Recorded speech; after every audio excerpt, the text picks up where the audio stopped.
Surprise, happy birthday to.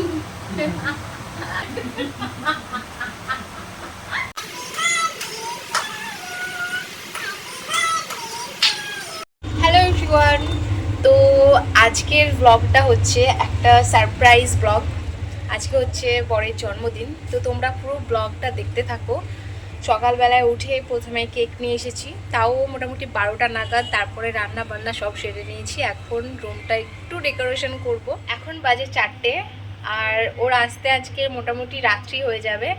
তো তার আগে আমাকে সব কিছু কমপ্লিট করে নিতে হবে। আজকে হচ্ছে বড়মশাইয়ের 27তম জন্মদিন। 1 মাস থেকে আজকের দিনটার অপেক্ষা করেছিলাম। আসলে 1 মাস আগে ভেবেছিলাম যে ওকে এবার জন্মদিনে একটা সারপ্রাইজ দেব। এই মতো করে এসব ডেকোরেশন গুলো আমি ফ্লিপকার্ট থেকে অর্ডার দিয়েছিলাম। ওকে একদম বুঝতে দিইনি যে ওর জন্য আমি এত কিছু ভেবে রেখেছিলাম। ফ্লিপকার্ট থেকে ফার্স্ট টাইম ডেকোরেটের জন্য কিছু নিলাম, এর আগে কখনো নিইনি, তাই আমি বুঝতে পারছিলাম না আদৌ বেলুনগুলো কতক্ষণ স্টে করবে।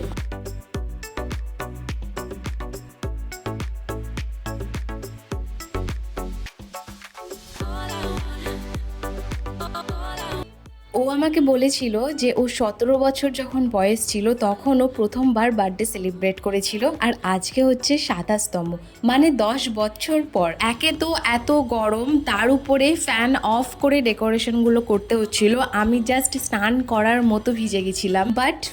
বাট যখন ও দেখলো ওর জন্য আমি এত কিছু অ্যারেঞ্জ করেছি, ওর মুখের হাসিটা আমি জাস্ট সব কিছু ভুলে গেছি। তোমরা এন্ড দ্য ভিডিও দেখতে পাবে ওর এক্সপ্রেশনটা জাস্ট কেমন ছিল।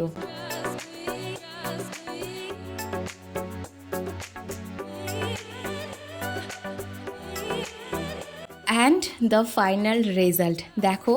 যা পেরেছি নিজের মতো করে টুকটাক করে সাজিয়েছি। আর ওই যে বললাম কেকটা তো দুপুরেই নিয়ে এসেছিলাম, ওটা ফ্রিজের মধ্যে এখন আছে। আমি সব কাজ কমপ্লিট করে এমনভাবে ঘেমে ভিজে গেছিলাম, তাই স্নান করে একটু নিজেকে সাজিয়ে নিলাম। ওকে কল করেছিলাম, ও বলল আসতে মোটামুটি আর আধা ঘন্টা। তাই আমি কেকটা বার করে এবার কেকটা ডেকোরেটরের পালা।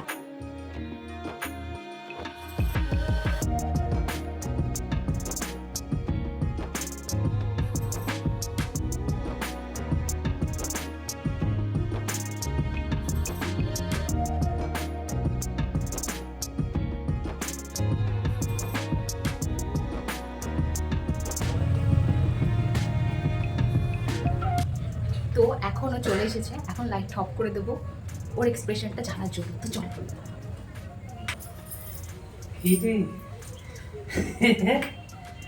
Surprise, happy birthday.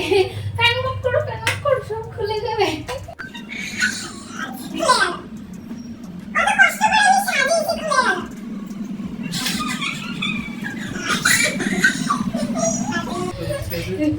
গরম লাগছে।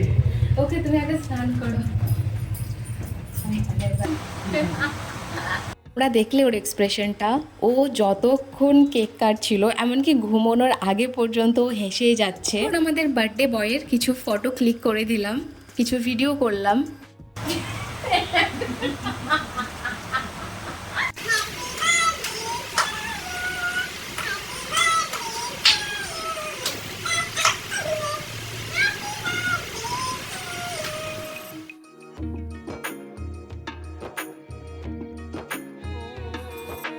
তারপর তো খাওয়া দাওয়া করতে নিচে চলে আসলাম। তো এই ছিল আজকের একটা সারপ্রাইজ ব্লগ। কেমন লাগলো কমেন্ট করে অবশ্যই জানিও। দেখা হবে তোমাদের সঙ্গে নেক্সট শর্টসে। Okay, by.